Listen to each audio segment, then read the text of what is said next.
Hello, আসসালামু আলাইকুম। জি, ওয়ালাইকুম আসসালাম। আপনার কোশ্চেনটি আচ্ছা। করুন। আচ্ছা ভাই, আমি আমার বাচ্চার রুটে, ব্রিটিশ বাচ্চা আর কি, ওই ইয়েতে আমি 10 ইয়ার্স রুটে ভিসা পেয়েছিলাম আর কি। তো এখন আমি আমার আমার এক্সটেনশন করাবো, ফার্স্ট এক্সটেনশন। তো আমি প্রথমে কোর্ট অর্ডার শো করেছিলাম আর কি। এইবার আমি যখন এক্সটেনশন করাতে যাচ্ছি, তখন আমার সলিসিটর বলতেছে কোর্ট অর্ডার শো করার নিয়ম নাই, দরকার নাই, উনি এটা লিখে দিবে, বলা যে এটা শো করার দরকার নাই। আচ্ছা, এইটা একটা জিনিস। আর সেকেন্ডটা হলো, আমার ওয়াইফের আগের একটা প্রিভিয়াস ম্যারেজ ছিল, ওইটা জি, আমি এর আগের বার ডিসক্লোজ করি নাই। তো এইবার আমি এটা ভলেন্টারি ডিসক্লোজ করে দিচ্ছি আর কি। তো এটা কোনো সমস্যা হবে কিনা এইটা। আরেকটা জিনিস হলো, 5 ইয়ার্স এক্সটেনশন হয় কিনা, উনি বললো যে 5 ইয়ার্স এর জন্য করে দেন। তা আমি জানি তো 2.5 বছর করে হয়। তো উনি বললো যে না, 5 ইয়ার্স করা যায়। তো সেই হিসাবে আমার হেলথ সার্চার্জ অ্যাকসেপ্ট হয়েছে। তো সবকিছু অ্যাকসেপ্ট হয়েছে দিয়ে আমি অলরেডি সাবমিট করে দিছি, সামনে আমার বায়োমেট্রিক আর কি। জি, তো এটার চান্সটা কেমন? আর আমার বাচ্চা এখন তো 19 হয়ে গেছে, 18। বিফোর 18 আমি এটা পাইছিলাম, তো জি, এখন তো 19। সো এটার চান্সটা কিরকম, একটু কাইন্ডলি যদি এই তিনটা ব্যাপার একটু ভালো করে জি। আমি বলেন তিনটি তাহলে। বিষয়ে আপনি আপনি আপনি আমাদের উত্তর শুনুন। আমি তিনটা বিষয়ে আপনাকে বলছি। এক নম্বর হচ্ছে, আপনি বলছেন যে কোর্ট অর্ডার শো করতে হবে কি হবে না। এখানে আসলে দুইটা বিষয়। আপনি আগের বার কোর্ট অর্ডার শো করে আপনি ভিসা পেয়েছেন। তো এখন আপনি যদি অ্যাপ্লিকেশন করেন, কোর্ট অর্ডার যদি শো নাও করেন, স্টিল এটা অ্যাভাইলেবল যদি এক্সপ্লেন করে দেন। কিন্তু সবচেয়ে বেটার হচ্ছে যে আপনি যদি কোর্ট অর্ডারটা সাথে দিয়ে দেন, তখন কেস ওয়ার্কারকে আর হিস্ট্রি দেখতে হবে না বা এটাকে ভেরিফাই করতে হবে না। সেজন্য কোর্ট অর্ডার যদি আপনার থাকে, সেটা অপেক্ষাকৃত অবশ্যই ভালো হবে যদি জমা থাকে। সেজন্য আপনি আপডেট করে দিতে পারেন, সেটা ভালো হবে। তবে না দিলে যে কোনো আপনার ভিসা হবে না সেটা নয়, কারণ হচ্ছে তখন কেস ওয়ার্কার যিনি থাকবেন হোম অফিসের, তাকে এটা ভেরিফাই করা লাগতে পারে তিনি যদি মনে করেন। বাট এটা না দিলে বড় কোনো সমস্যা নেই, দেয়াটা খুবই ভালো। সেকেন্ড হচ্ছে যে আপনার ওয়াইফের যে প্রিভিয়াস ম্যারেজ রয়েছে, সেটা আপনি আগে ডিক্লেয়ার করেন নাই, এখন ডিক্লেয়ার করেছেন। তো আমি এক্ষেত্রে খুব স্ট্রেইট আপনাকে অ্যান্সার করতে হয়তো পারবো না। বাট আমি তো আপনাকে বলছি এটা, যে যখন আপনার কোনো ইনফরমেশন থাকে, সেটা যদি আগের যে ডিক্লারেশন তার সাথে নতুন ইনফরমেশন হয়, সেটা শুধু জাস্টিফাই করে দেখতে হবে যে এই ডিক্লারেশনের কারণে আপনার আপনাদের যে রিলেশনশিপ বা আপনাদের যে ভিসা স্ট্যাটাস, সেটাই কোনো এফেক্ট করে কিনা।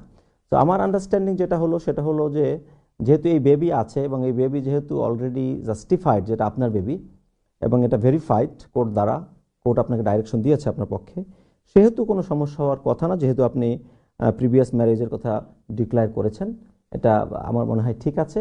তারপরও আপনি খেয়াল করে দেখবেন যে আপনার টাইম লাইনে কোনো সমস্যা হয় কিনা। যদি তেমন হয় যে আপনার প্রিভিয়াস ওয়াইফের যে প্রিভিয়াস ম্যারেজ আর আপনার বাচ্চার যে জন্ম, সেটার সাথে যদি কনফ্লিক্ট হয়, যেমন ধরেন আমি আপনার জাস্ট এমনি বলতেছি যে বাচ্চার বয়স 17 বছর, কিন্তু প্রিভিয়াস ম্যারেজ ছিল তার যখন তার 15 বছর, তাহলে কিন্তু একটা সমস্যা হতে পারে।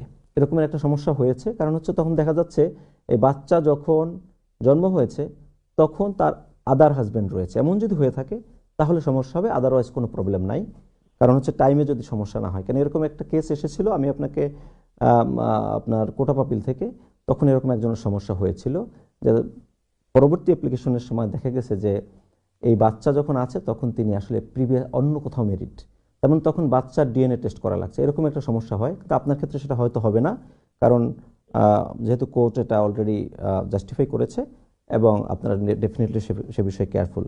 3 নম্বর হচ্ছে 5 ইয়ার্স রুটে যে অ্যাপ্লিকেশনটা, সেটা আসলে এখানে কিছু মিসকনসেপশন রয়েছে। সেটা হলো এই, যে যারা ইউকেতে 5 ইয়ার্স রুটে আগে ছিল, অথবা এন্ট্রি করেছে 5 ইয়ার্স রুটে, অথবা প্রথম ভিসা পেয়েছে 5 ইয়ার্স রুটে, কিন্তু ফার্স্ট এক্সটেনশনের সময় তারা 10 ইয়ার্স রুটে চলে গেছে due to the financial requirement.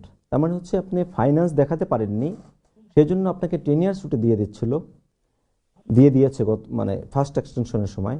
তখন কিন্তু আপনার এখন 5 বছর যখন হবে, তখন আপনি আইএলআর অ্যাপ্লিকেশন করতে পারবেন।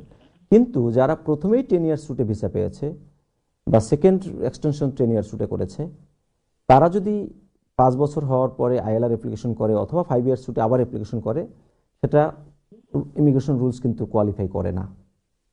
আমি আবার আপনাকে বলছি যে যখন আপনি বলছেন 10 ইয়ার্স রুটে আপনি ভিসা পেয়েছিলেন, তাহলে আপনাকে 10 ইয়ার্স রুট শেষ করতে হবে, যেহেতু ফার্স্ট কন্ডিশন ছিল 10 ইয়ার্স রুট।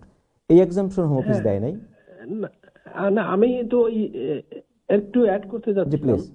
আমি ওই যে 10 ইয়ার্স রুটেই আছি, কিন্তু এক্সটেনশনটা 5 বছরের জন্য করতে চাচ্ছি। মানে উনি মানে সার্চার্জটা 5 বছরে নিয়ে নিছে আর কি, মানে না, এটা তো হেলথ।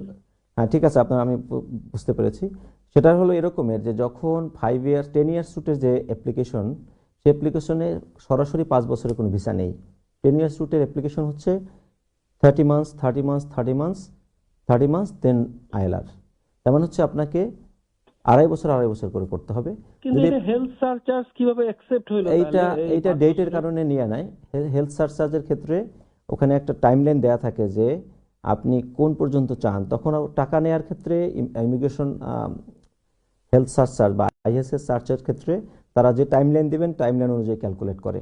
তারা আপনার ভিসা ক্যাটাগরি বা ভিসার ক্ষেত্রে অনেক ক্ষেত্রে এটা করে না। ওটা আপনি ওখানে যদি টাইম আরও বেশি দেন অথবা আরও কম দেন, তারা কম নেবে। এক্ষেত্রে ওখানে সিস্টেমটা ওই রকমের দেয়া। কিন্তু অ্যাপ্লিকেশন ফি যখন দিবেন বা আদার যেগুলো দিবেন, তখন ওটা ঠিক করা থাকে।